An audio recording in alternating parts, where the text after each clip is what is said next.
어둠 속에서 한 줄기 빛이 켜집니다. 우리 손안의 작은 사각형, 세상을 담고 있는 창. 우리는 이 창을 통해 연결되고 일하고 사랑합니다.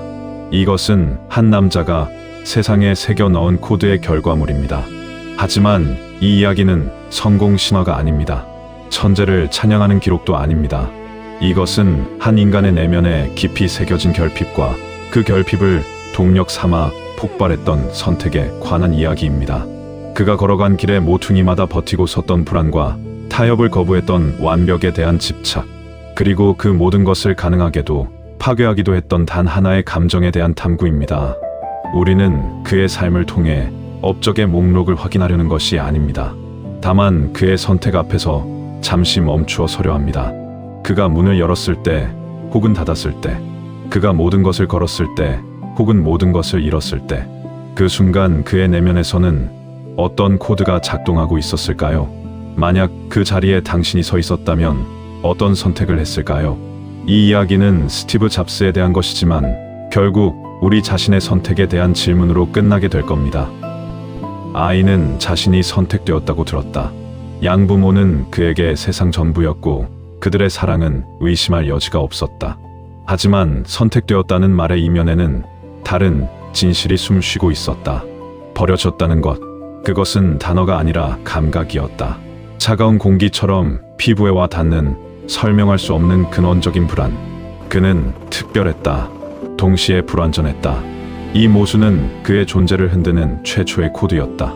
차고 안 기름 냄새와 나무 먼지가 뒤섞인 공기 속에서 그는 아버지와 함께 낡은 라디오를 분해했다.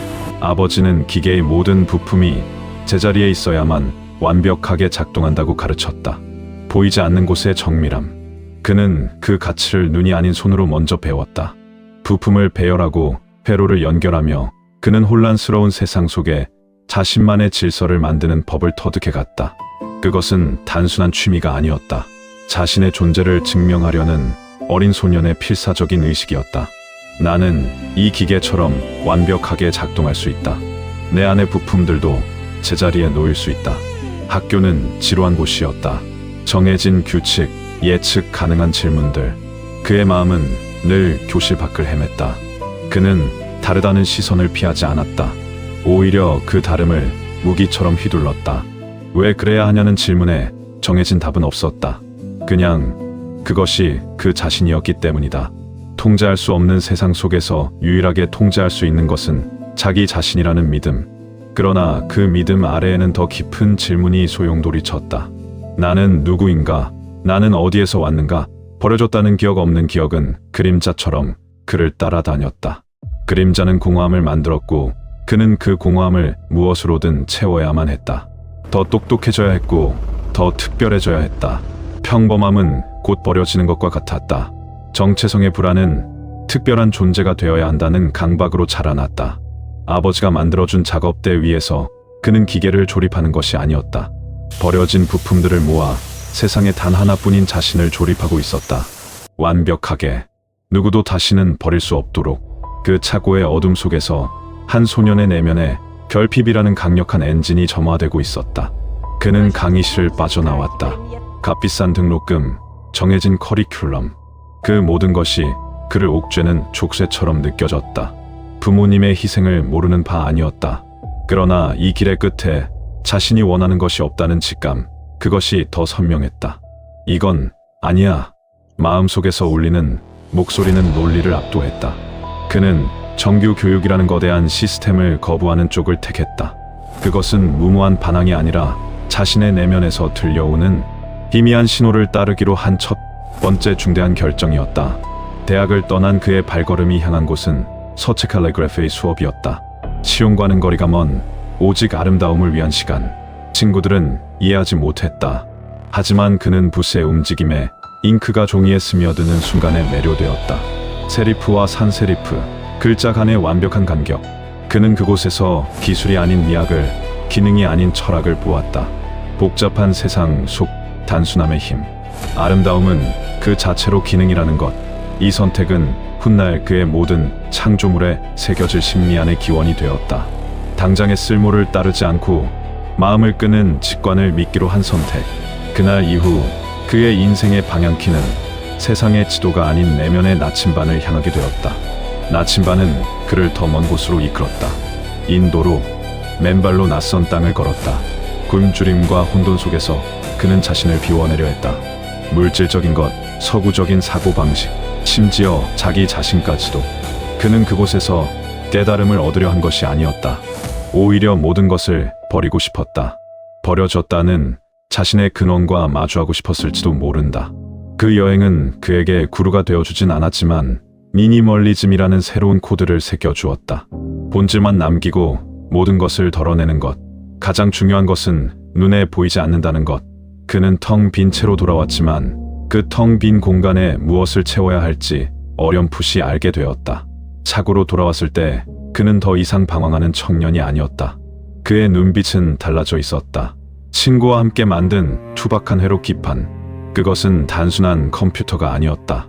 그의 내면에 쌓인 코드들이 처음으로 형태를 갖춘 결과물이었다. 서체 수업에서 배운 미학적 완성도, 인도에서 얻은 미니멀리즘 철학, 그리고 어린 시절부터 체득한 보이지 않는 곳까지 완벽해야 한다는 아버지의 가르침. 이 모든 것이 그 작은 기판 위에 응축되어 있었다. 정해진 길을 버리고 아무도 가지 않는 길을 선택했던 시간들.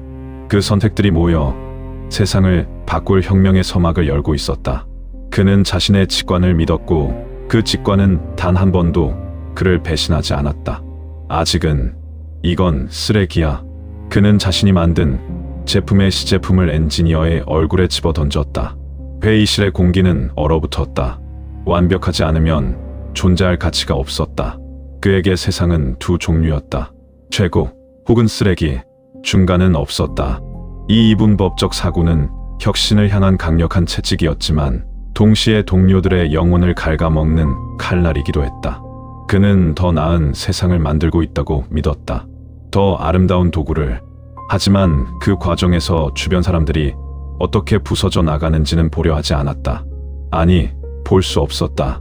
비전의 빛이 너무 강렬해서 그 그림자를 미처 깨닫지 못했다. 매킨토시 프로젝트는 그의 왕국이었다. 그는 모든 것을 통제했다.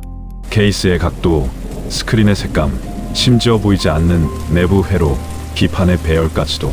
그의 현실, 왜곡장 안에서 불가능은 없었다.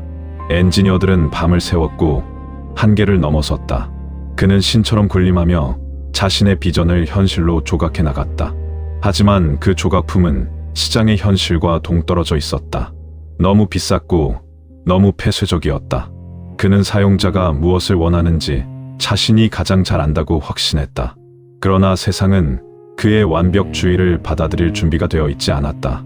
아름다운 실패, 그것이 매킨토시가 받은 첫 번째 평가였다. 실패의 그림자는 생각보다 컸다. 회사 내에서 그의 입지는 흔들렸다. 그가 직접 영입한 CEO 존 스컬리와의 갈등은 파국으로 치달았다. 그는 자신의 비전을 이해하지 못하는 이들을 평범한 사람으로 치부했다. 설득과 타협은 그의 사전에 없는 단어였다. 그는 오직 관철시킬 뿐이었다. 하지만 이번에는 통하지 않았다. 그는 자신의 왕국에서 벌어지는 쿠데타를 무력하게 지켜봐야 했다. 이 사회는 끝났다. 그는 해고되었다. 자신의 회사에서 그날의 충격과 굴욕감은 말로 표현할 수 없었다. 버려졌다. 어린 시절 그를 따라다니던 그 차가운 감각이 거대한 파도처럼 그를 덮쳤다. 차고에서 시작된 꿈, 세상을 바꾸겠다던 약속, 그 모든 것이 한순간에 무너져 내렸다.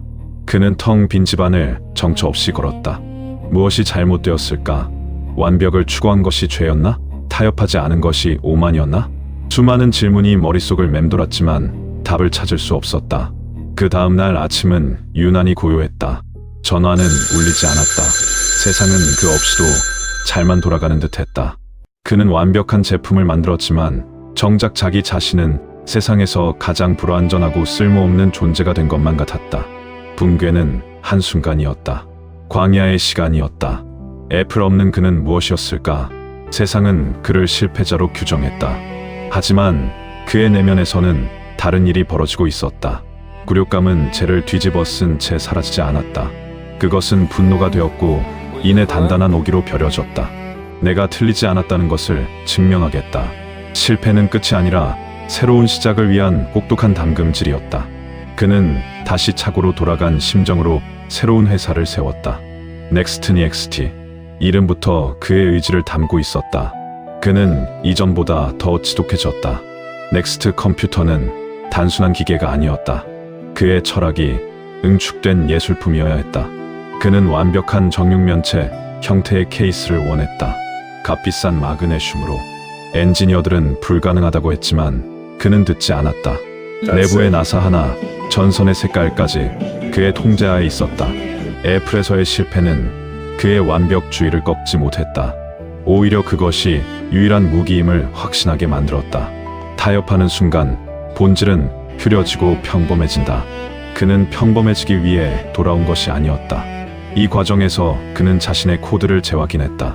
타협 없는 완벽, 본질을 향한 집요함, 그리고 비전을 현실로 만드는 절대적인 통제력. 동시에 그는 예상치 못한 곳에서 새로운 코드를 발견했다. 작은 애니메이션 스튜디오 픽사.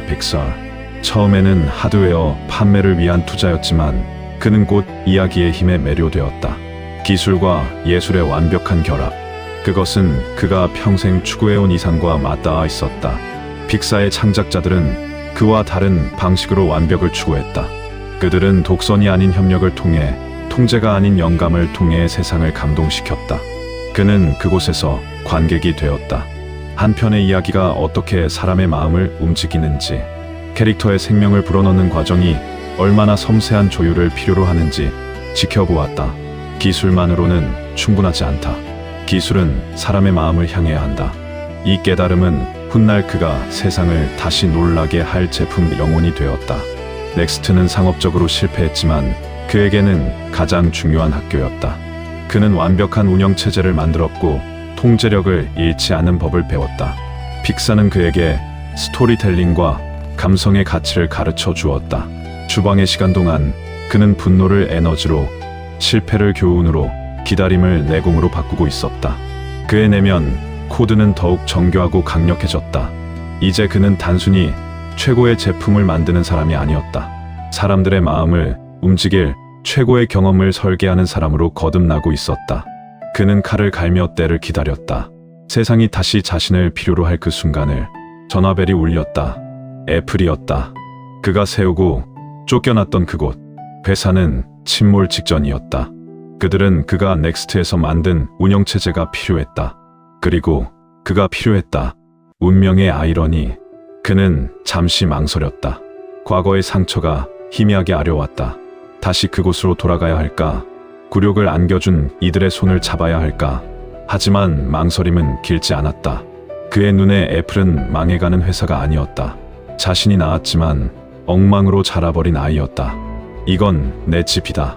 내가 고쳐야 한다. 그의 가슴 속에서 꺼져가던 불씨가 다시 타오르기 시작했다. 1997년 그는 애플 캠퍼스로 돌아왔다. 임시 CEO라는 이름표를 달고 직원들의 눈에는 기대와 의심이 뒤섞여 있었다.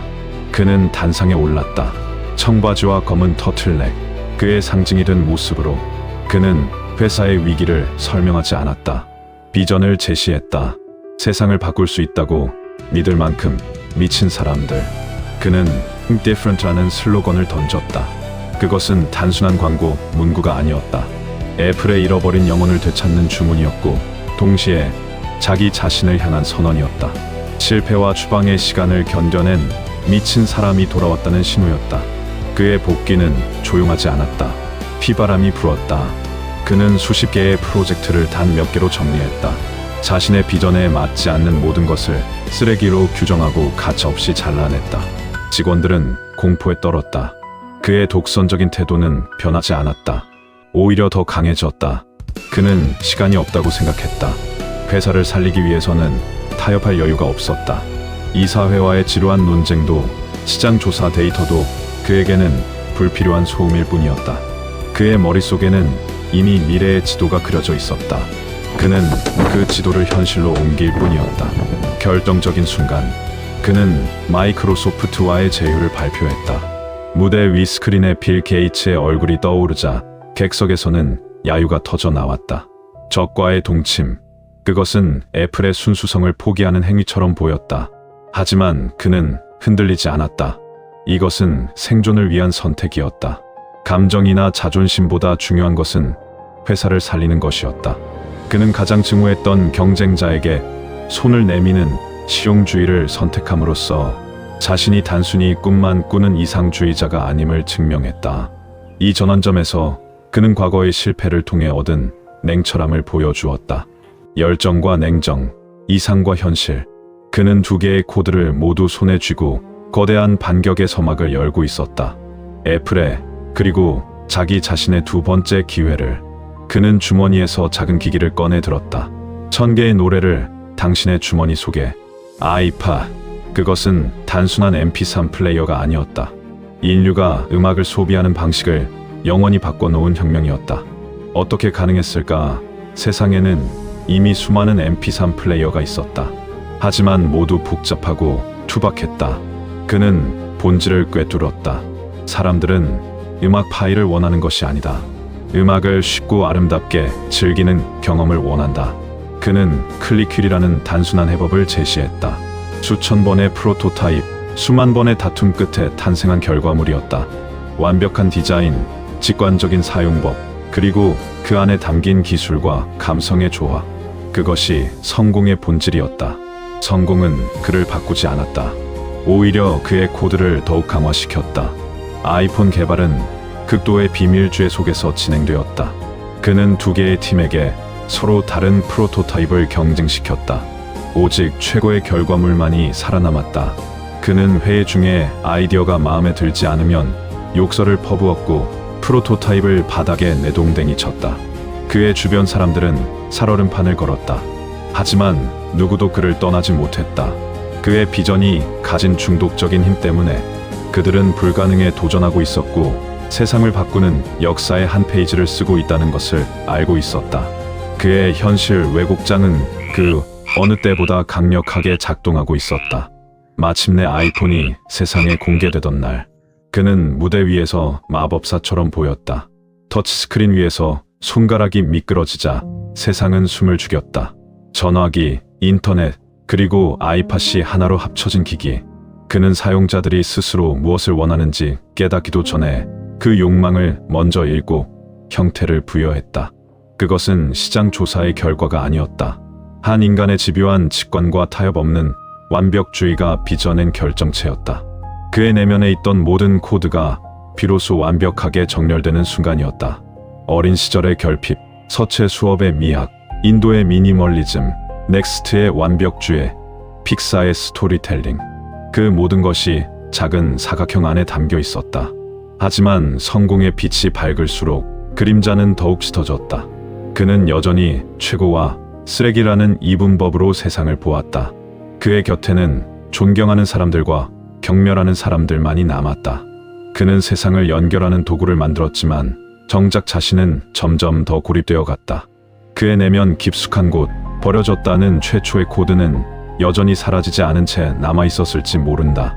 세상의 찬사는 그 공허함을 잠시 잊게 해줄 뿐 완전히 채워주지는 못했다. 성공의 정상에서 그는 여전히 무언가에 굶주려 있었다. 그 결핍감이 바로 그를 멈추지 않게 한 영원한 동력이었을 것이다. 그가 떠난 세상은 그가 만든 도구들로 가득 차 있다. 우리는 그의 창조물 안에서 살아가고 있다. 손가락으로 세상을 넘기고 화면을 통해 관계를 맺는다. 그의 비전은 현실이 되었다. 그는 분명 세상을 바꿨다. 하지만 우리는 질문해야 한다. 어떤 방향으로 바뀌었는가? 그는 복잡한 것을 단순하게 만들었다. 기술과 인간 사이의 장벽을 허물었다. 덕분에 우리는 이전에는 상상할 수 없었던 방식으로 정보를 얻고 창작하고 소통한다. 그는 인류에게 강력한 도구를 쥐어주었다. 하지만 그 도구는 우리를 더 현명하게 만들었는가? 혹은 더 산만하게 만들었는가? 우리는 그가 만든 창을 통해 더 넓은 세상을 보고 있는가? 아니면 그저 자기 자신의 모습을 비춰보는 거울로 사용하고 있는가? 그의 삶은 하나의 거대한 역설이다. 그는 평생 연결을 꿈꿨지만 그의 방식은 종종 주변 사람들과의 단절을 낳았다. 그는 인간적인 기술을 만들었지만 그 과정은 비인간적일 때가 많았다. 그의 완벽주의는 위대한 제품을 탄생시켰지만 수많은 사람들에게 상처를 남겼다. 우리는 그의 결과물에 감탄하면서 그 과정에 대해서는 눈을 감아야 할까? 위대한 성취를 위해서는 그런 희생이 반드시 필요한 것일까? 아니면 더 나은 방법은 없었을까? 그는 우리에게 끊임없이 다르게 생각하라 think different고 말했다. 하지만 정작 자신은 나처럼 생각하라 think like me고 강요한 것은 아닐까? 우리는 그의 방식을 따라야 할까? 아니면 그가 남긴 질문을 곱씹으며 우리만의 방식을 찾아야 할까? 그의 삶은 정답을 제시하지 않는다. 대신 우리 앞에 거울을 하나 놓아준다. 당신의 삶에서 완벽이란 무엇인가? 당신이 타협하지 않는 가치는 무엇이며 그것을 위해 무엇을 희생할 수 있는가? 당신을 움직이는 근원적인 감정은 무엇이며 그것은 당신을 어디로 이끌고 있는가? 그가 남긴 가장 큰 유산은 제품이 아닐지도 모른다. 어쩌면 그것은 왜? 라는 질문 그 자체일 것이다. 왜 이대로여야 하는가? 왜 더 나아질 수 없는가? 왜 더 아름다워질 수 없는가? 그는 세상에 끊임없이 질문을 던졌고 그 질문에 자신의 삶으로 답했다. 이제 그 질문들이 우리에게로 향하고 있다. 한 남자의 이야기는 끝났다. 그의 코드는 세상 곳곳에 흩어져 우리 삶의 일부가 되었다. 그의 결핍은 혁신을 낳았고 그의 집착은 세상을 매혹시켰다. 성공과 실패, 창조와 파괴, 연결과 단절의 경계 위를 위태롭게 걸어간 한 사람. 이제 당신의 손에 들인 작은 화면을 내려다보라. 그 차갑고 매끄러운 표면 위로 당신의 얼굴이 비친다. 그의 이야기는 끝났지만 당신의 이야기는 계속되고 있다. 매 순간 당신은 선택의 기로에 선다. 어떤 가치를 따를 것인가? 어떤 감정에 이끌릴 것인가? 어떤 코드를 당신의 삶에 새겨 넣을 것인가? 그의 삶을 통해 우리가 얻어야 할 것은 교훈이나 모방이 아니다. 오직 한 가지 질문뿐이다. 나라면 어떤 선택을 했을까? 그리고 지금 나는 어떤 선택을 할 것인가?